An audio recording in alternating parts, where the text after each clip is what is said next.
உங்களுக்கு காடு வெட்டியும் கடைக்குட்டியும் அப்படின்னு ஒரு கதை சொல்கிறேன். பிடிச்சிருந்தால் சப்ஸ்கிரைப் பண்ணுங்கள், லைக் போடுங்க, ஷேர் பண்ணுங்கள். ஒரு ஊரில் ஒரு அப்பா அம்மா இருந்தாங்க. அவங்களுக்கு முதல்ல 2 பெண் குழந்தை பிறக்குது. அப்புறம் அவங்க என்ன நினைக்கிறாங்க, நமக்கு ஒரு ஆம்பளை பிள்ளை வேணும் அப்படின்னு. அப்புறம் இன்னொரு 2 பிள்ளை பிறகு அதுவும் பொம்பளை பிள்ளையாகவே பிறந்தது. அப்படியே ஆம்பளை பிள்ளை வேணும்னு சொல்லி 7 பிள்ளைகளும் பொம்பளை பிள்ளையாக பிறந்துட்டு. அது அவங்களுக்கு ரொம்ப கவலை. நமக்கு உதவியாக செய்கிறதுக்கு ஆம்பளை பிள்ளைங்க தான் நல்லாயிருக்கும், இப்படி எல்லாம் பொம்பளை பிள்ளையாக பிறந்திருக்க நம்ம என்ன செய்ய அப்படின்னு கவலைப்பட்டுட்டு இருக்கோம்ல. ஆனால் அதுக்கு சாப்பாடு போடவோ, அதுக்கு துணிமணி எடுத்து கொடுக்கவோ, அவங்களுக்கு வேண்டிய செய்வோ அவங்களால முடியவே முடியல. உடனே ஒரு காட்டில் போய் 2 பேரும் அவர் மட்டும்தான் விறகட்டிட்டு வர. இப்போ என்ன செய்வார், அந்த அம்மாவும் சேர்ந்து விறகட்ட போவாள். அவர் விறகட்டால் 2 பேருமே தலை சமமாக கட்டி வந்து விற்று அதில் ஏதோ கஞ்சி தான் குடிக்க முடியும். அதுவும் பிள்ளைகளுக்கு வயிறு நிறையா போட முடியல. ரொம்ப கவலையோடு இருக்கும்போது ஒரு நாள் ராத்திரி அவங்க 2 பேரும் பேசிக்கிட்டு இருப்பாங்க. அவர் சொல்லுவார், நம்ம பிள்ளைகளை நம்ம கஷ்டத்தோடு தான் வளர்க்குறோம், அதுக்கு வயிறார சோறு போட முடியல, நல்ல துணிமணி கட்டி வாங்கி கொடுக்க முடியல, நம்ம என்ன செய்யலான்னு கவலைப்படும்போது அந்த அம்மா என்ன செய்ய, கடவுளை நமக்கு ஆம்பளை பிள்ளை தராமல் பொம்பளை பிள்ளையாக தந்துட்டாருன்னு கவலைப்படல. அவர் சொல்லுவார், நான் ஒரு யோசனை சொல்கிறேன், இந்த யோசனை எப்படி நம்ம நடப்போம். நம்ம நாளைக்கு காட்டுக்கு விறகு வெட்ட போகும்போது இந்த 7 பிள்ளையும் கூட்டிகிட்டு போவோம். 7 பிள்ளையும் கூட்டிகிட்டு போய் நம்ம வந்து அது அங்கே விட்டுட்டு நம்ம வந்துடுவோம். அது எப்படியோ நல்லபடியாக எங்கேயா போய் பொழைச்சிக்கிட்டோம் அப்படின்னு சொல்லுவார். உடனே அந்த அம்மா, ஐயோ பிள்ளைகள் விட்டுறதா, அது சரியாக வராதுங்க, எனக்கு பிள்ளைகளாவே எனக்கு சரியாக வராது. அப்போ ரெண்டு பிள்ளைகளே கூட்டு வந்தோம். அப்புறம் 2 பிள்ளைகள் கூட்டு வந்தால் அது சரியாக வராது, எல்லாம் அந்த பிள்ளைகள் அழுங்க, அந்த பிள்ளைகள் அழுதானே அப்புறம் கட்டாயம் திருப்பி அந்த பிள்ளைகளையும் கூட்டு வர முடியும் ஆகிடும். அதனால் 7 வரையும் நம்ம விட்டுட்டு வந்துடுவோம் அப்படின்னு முடிவு சொல்லுவார். அப்போ அவங்க பேசிகிட்டு இருக்கதை அவங்க கடைசி கடையால் 7வது கடைக்குட்டி போல அது கேட்டுக்கிட்டே படுத்துருக்கோம்.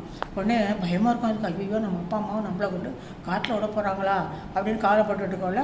அப்புறம் எந்திரிச்சு பாத்ரூம் போகிற மாதிரி, தோட்டத்துக்கு போகிற மாதிரி, தோட்ட பக்கம் போகிற மாதிரி. அதனால் எந்திரிச்சு இப்போ என்ன பண்ணோம், அங்கே தோட்டத்தில் நடக்கிற சுட்டியாங்கல்னா அந்த விளையாடுவாங்க, பொம்பளை பிள்ளையெல்லாம் போட்டு விளையாடுவாங்க. கல் போட்டு விளையாடுற கல் நிறைய பொடி கல்லாக கிடக்கும்.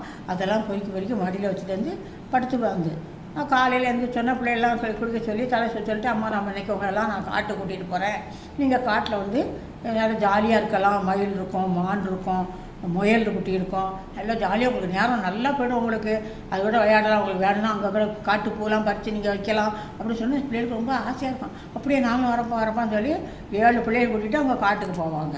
காட்டில் போய் அந்த பிள்ளைகளை அங்கே கொஞ்ச நேரம் மரம் வெட்டுற மாதிரி வெட்டிக்கிட்டே இருக்க மாதிரி வெட்டுவாங்களா. இந்த பக்கம் மரம் வெட்டிட்டோம், அந்த பக்கம் நாங்கள் அடுத்த பக்கம் போய் விட்டுறோம், நீங்களாம் ஒரு இடத்துல உட்காந்துருந்தோம் சொல்லிவிட்டு ஒரு இடத்துல அவங்களால உட்கார வச்சுட்டு என்ன பண்ணுவார், ஒரு மரத்தில் பெரிய தகரத்தை கட்டி தொங்க விட்டுட்டு அது கிளை அடிக்கிற மாதிரி டங் அடிக்கிற மாதிரி சத்தம் வருவ மாதிரி உண்டாக்கி வச்சுட்டு அது காற்று அசையும்போது அந்த தகரத்தில் அந்த அடிக்கும். இப்போ டங் அடிக்கணும். அந்த பிள்ளைகள் நினைக்கும் அப்பா வர வெட்டிக்கிட்டு இருக்கிறாரு, அப்பா வர வெட்டிக்கிட்டு நினைக்கும் நம்ம விட்டுட்டு ஓடிக்கணும்னு சொன்னோன்னா அதே மாதிரி தகரத்தை கட்டிட்டு இவங்க இப்போ அப்பா அம்மாவும் வந்து ஊருக்கு வந்துடுறாங்க. இந்த பிள்ளைங்களாம் அப்போ கொஞ்ச நேரம்னா அப்பா வர இல்லைன்னா டங்கு சத்தக்கணும், அதான் விறகு வெட்டிகிட்டு தான் இருக்காங்க அப்பா, நம்ம பார்த்துக்கோம் அப்படின்னு. அவன் அந்த பிள்ளைக்கு மட்டும் சந்தேகமாகவே இருக்குது. ஏன்னா அப்பா அம்மா ராத்திரி பேசின மாதிரி நம்ம விட்டுட்டு போயிருப்பாங்க. டக்குன்னு சொன்னால் அக்காலாம் கோவிச்சிக்குவாங்களேன்ட்டு பொறுமையாக இருக்கிறா. ஆனால் அப்புறம் நேரம்னா ரொம்ப இருட்டுற நேரம் வந்துட்டு இந்த பிள்ளைகளாம் என்ன பண்ணுது, ஐயோ இருட்டு விடும்போதுக்கு அப்பாலாம் நம்ம அப்பாவே பார்ப்போம் அப்படின்னு போய் பார்த்தா அங்கே மரத்தில் ஒரு தகரம் தான் இருக்குது. ஒரு தகரம் மட்டும் இருக்குது, அப்பா அம்மாவை காணோம். உடனே இந்த பிள்ளைகளும் ஐயோ அப்பா எங்கே தேடும்போது அப்போ தான் இந்த பிள்ளை, இந்த கடைக்குட்டி பிள்ளை சொல்லுது, நம்ம வந்து ராத்திரி இந்த மாதிரி அப்பா அம்மா பேசிகிட்டு இருந்தாங்க, நம்மளெல்லாம் காட்டில் ஒரு கஷ்டத்தினால நம்மளை வளர்க்க முடியலன்னு நம்மளை காட்டிலேருந்து விடணும்னு பேசிக்கிட்டாங்கன்னு சொல்லக்குள்ள ஐயோ நம்ம என்ன செய்வோம், நம்ம வீட்டுக்கு நம்ம எப்படி போவோங்கிறப்ப நீங்கள் தைரியமாக இருங்க, பயப்படாதீங்க, நான் அதுக்கு ஒரு வழி பண்ணியிருக்கேன்னு சொல்லிட்டு தான் ராத்திரி அந்த கல்லை பொறியிருந்து வர வழியெல்லாம் போட்டுட்டே வந்து சொன்னோன்னே சரின்னு அந்த வர அப்படியே பார்த்துக்கிட்டே வராங்க. அங்கே கல் கடந்த வழியாகவே போய் அப்படி வீட்டுக்கு வந்துடுறாங்க. வீட்டுக்கு வந்து இங்கே வந்து அப்பா அம்மாவும் பிள்ளைகளை விட்டுட்டு வந்தால் கூட 2 பேரும் அழுதுகிட்டே உட்காந்துருக்காங்க. ஐயோ பிள்ளைகளை விட்டு வந்துட்டோமே, நம்ம இவ்வளோ கொடுமை பண்ணிட்டோமே, நம்ம பிள்ளைய காட்டு மிருகம் கடிச்சிருமோ, என்ன பண்ணுமோ தெரியல, அழுதுகிட்டே உட்காந்துட்டோன்னே இந்த பிள்ளைங்க போய் கதை தட்டினா அவங்களுக்கு சந்தோஷம் தாங்கலைன்னா சரி பிள்ளைகளை வீடு கூட்டிகிட்டு போய் அப்படி கொஞ்சம் 2 நாள் போகுது. இப்போ பழையபடி அங்கே ரொம்ப கஷ்டம். அப்பவும் திருப்பியும் அவங்க விறகட்டி சொல்கிறாரு, நம்மளால் சமாளிக்க முடியல, இந்த இடம் இன்னும் தூரமாக கொண்டு விட்டு வந்துடுவோம், இப்போ எப்படியோ அந்த நம்ம பிள்ளைங்க சாமர்த்தியான பிள்ளைங்க எப்படியோ பொழைச்சிக்கிடும் அப்படின்னு சொன்னோன்னா சரி அப்படின்னு சொல்லி அவங்க சரின்னு அந்த அம்மா ஒத்துக்கணுன்னா அப்புறம் மறுநாள் என்ன பண்ணுறாங்க, கொஞ்சோண்டு கேழ்வரகு மாவை வச்சு எல்லாருக்கும் அடை சுட்டு கொடுக்குறாங்க. இந்த அடை சுட்டு எல்லோரும் கொடுத்தோன்னே இந்த பிள்ளை அடையை திங்காமல் அதை ஒரு பையில் போட்டு அது பத்திரமா வச்சுக்குது. அந்த சின்ன கடைக்குட்டி இதான் அந்த பிள்ளைக்கு புரிஞ்சு போச்சு. இன்றைக்கி வாங்க நாளைக்கு காட்டுக்கு போகலான்னு சொன்ன உடனே புரிஞ்சுக்கிட்டு இன்றைக்கி நம்மளை அப்பா நம்மளோட விட போகிறாரு அப்படின்னு புரிஞ்ச உடனே அந்த அடையெல்லாம் அந்த கையிலலாம் வச்சுக்கிட்டு அந்த பிள்ளை வருது. அது மாதிரி இன்றைக்கி வேற ஒரு இடத்துக்கு கூட்டு போகிறேன், அங்கே நீர்வீழ்ச்சிலாம் வரும், அருவியில் குளிக்கலாம், அங்கே வந்து நிறைய பழங்கள், பலாப்பழம் பழுத்திருக்கோம், மாம்பழம் பழுத்திருக்கோம், எல்லாம் கிடக்கும், நீங்கள் வேணுங்கிறத சாப்பிட்லாம் அப்படின்னு பிள்ளைகளுக்கு ஆசை வந்துடும். எல்லாம் அன்றைக்கி விட்டு வந்ததை மறந்துடுங்க எல்லாம். சரி ஜாலியாக எல்லாம் கிளம்பி அவங்க அப்பா பின்னால் வரும்போது இந்த பிள்ளை என்ன செய்யும், அந்த அடையை பிச்சு பிச்சு பிச்சு போட்டுக்கிட்டே வரும். கடைக்குட்டி பிள்ளை போட்டே வந்தோடனே இவங்க வந்து அதே மாதிரி விளையாடிக்கிட்டு தானே இந்த பிள்ளைக்கு மட்டும் அப்படியே அப்பா வரமாட்டாங்க, நம்ம சீக்கிரமாக கிளம்பி போகணுங்கிற மாதிரி அக்காட்ட சொல்லும். அக்கா அப்பா போய் பார்ப்போம் அப்படின்னோடனே அவர் நம்மளை கூட்டிகிட்டு போவார். இல்லை எனக்கு நம்மளை விட்டுட்டு போயிடுவாங்கன்னு நினைக்கிறேன், நம்ம போய் பார்ப்போன்னா அதே மாதிரி அவங்க அப்பா அம்மாவையும் காணும்.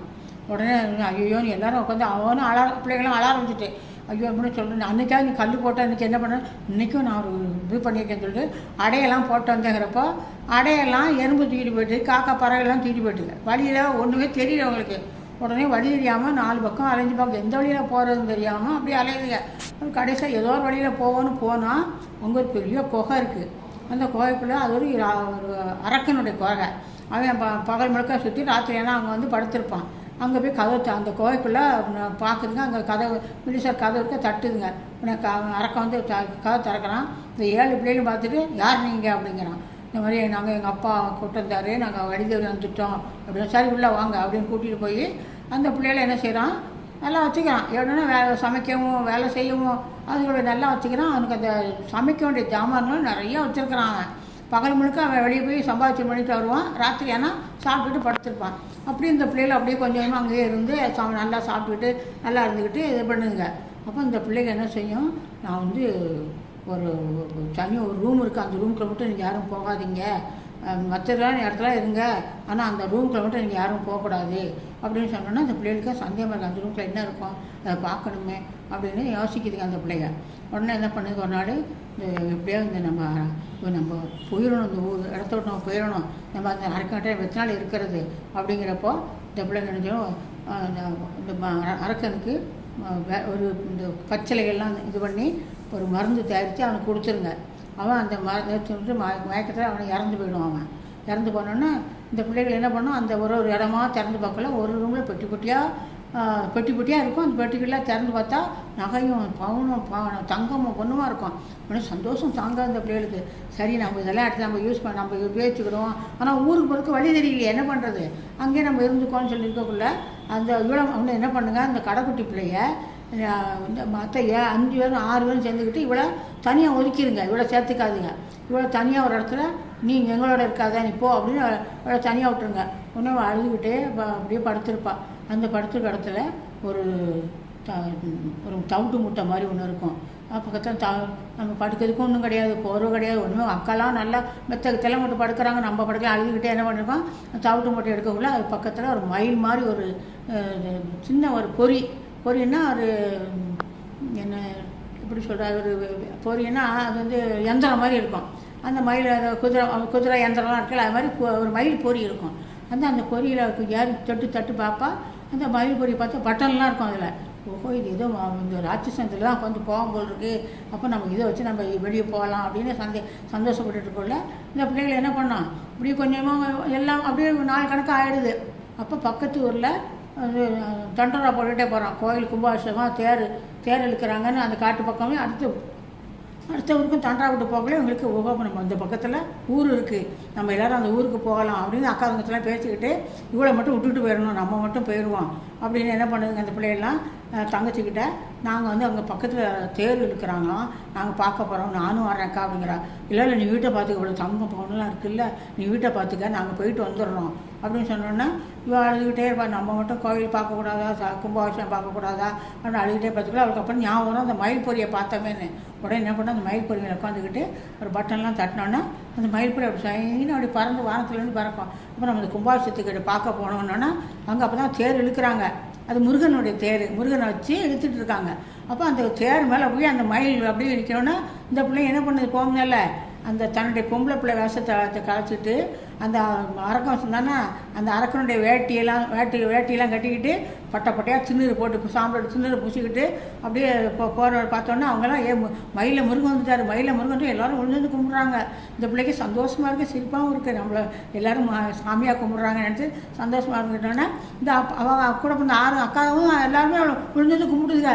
வந்தோடனே இவன் அப்படி மயில் பொறி வந்து இப்போ வீட்டுக்கு வந்துடுறான். அதுக்கெல்லாம் வரும்னால வந்து இதுக்கெல்லாம் வந்து நாங்கள் முருகனே பார்த்தோம், தேர் மட்டுமா பார்த்தோம், முருகனே பார்த்தோன்னே இவருக்கு சந்தோஷம் சிரிப்பாக இருக்கும்.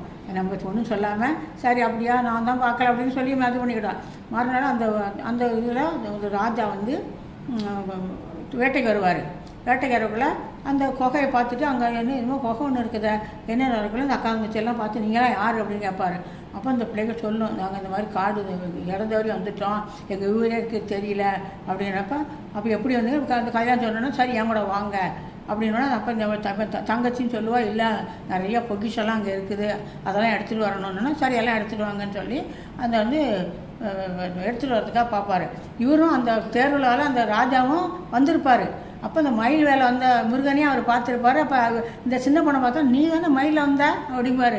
உடனே உட்காந்துக்கிட்டு அப்படியே நீயா வந்த அப்படின்னா ஆமாம் நீங்கள் என்னை விட்டுட்டு போனோன்னா நான் மயில் மேலே அந்த விஷத்தை காமிப்பேன், அந்த மயில் விஷ பொரியலை பார்த்து நான் வந்தேன்னா ராஜாவுக்கு ரொம்ப கெட்டியான பிள்ளையா இருக்கிற வா நீ நான் உங்கள் அப்பாவோட உங்களை சேர்க்குறேன்னு சொல்லி கூட்டிகிட்டு போய் அரண்மனையில் வச்சுருந்து அவங்கள பாதுகாத்துட்டு அவங்க அப்பா அம்மா எங்கே இருக்காங்கன்னு கண்டுபிடிச்சிருக்கா. அவங்க அந்த ஊரை விட்டு வேறு ஊருக்கு போயிட்டாங்க. அந்த ஊரில் பிள்ளைகளை இப்படி விட்டுட்டு அந்த மாரி கவலைப்பட்டுக்கிட்டு வேறு ஊருக்கு பிழைக்கிறதுக்காக போயிட்டாங்க. இன்னும் ஒரு நாள் அந்த பிள்ளைகள்லாம் அப்பா எப்போ வருவார், நம்ம எப்போ அப்பா கூட போகலான்னு கவலைப்பட்டுக்கிட்டே இருக்கக்குள்ள அவங்க அப்பா அம்மாவும் அந்த ஊருக்கு கடைசியிலேருந்து வந்துக்கிட்டு இருப்பாங்க. வந்துக்கிட்டு அந்த பிள்ளைகளை மாடியிலேருந்து பார்க்கும்போது நம்ம அப்பா மாதிரி இருக்க நம்ம அம்மா மாதிரி இருக்க அப்படின்னு இறங்கி ஓடியாந்து ஓடி பார்த்தா அவங்க நிஜமாகவே அவங்க அப்பா அம்மா அந்த ஊருக்கு அப்போ வந்துக்கிட்டு இருக்காங்க. உடனே பிள்ளைகளை அப்பா அம்மான்னு போய் கத்தோன்னா அவருக்கு ஆச்சரியமாக இருக்குது. ஐயோ நம்ம விட்டு வந்த பிள்ளைகளை நம்ம செஞ்சு பாவம் தானே பிள்ளைகளை விட்டு வந்தோம்னா அதுக்கான மனசு வந்துட்டுனால பிள்ளைகளை பார்த்தா ரொம்ப சந்தோஷம். ராஜாட்ட போய் அனுப்பி கேட்குறாங்க, நாங்கள் தெரியாமல் செஞ்சிட்டோம், எங்கள் பிள்ளையோட யாருமே தெரியாமல் விட்டு நாங்கள் ரொம்ப கவலைப்பட்டுக்கிட்டு இருக்கோம் அப்படின்னா இப்போ இந்த மாதிரி எப்போவுமே பிள்ளைகளை நீங்கள் எவ்வளோ கஷ்டத்துலையும் யார்ட்டா நீங்களாக கொடுத்து விட்டு வளர்க்க சொல்லிக்காமலே அப்படி விட்டு இன்னும் ஏதோ மிருகங்கள் கொண்டு வந்தால் என்ன கதியாக இருக்கும் பிள்ளைகள். நல்ல நேரம் அந்த கடைக்குட்டியை பாப்பாவால் எல்லா பிள்ளையும் நல்லா வந்துட்டாங்க அப்படின்னு அவளுக்கு பாராட்டு பண்ணி ராஜா ரொம்ப அவங்கள சந்தோஷமாக அந்த பொண்ணோட வீட்டுக்கு அனுப்பி வைப்பார். அப்புறம் அவங்க அப்பா அம்மாவோட சந்தோஷமாக இருந்தாங்க பிள்ளைகள்.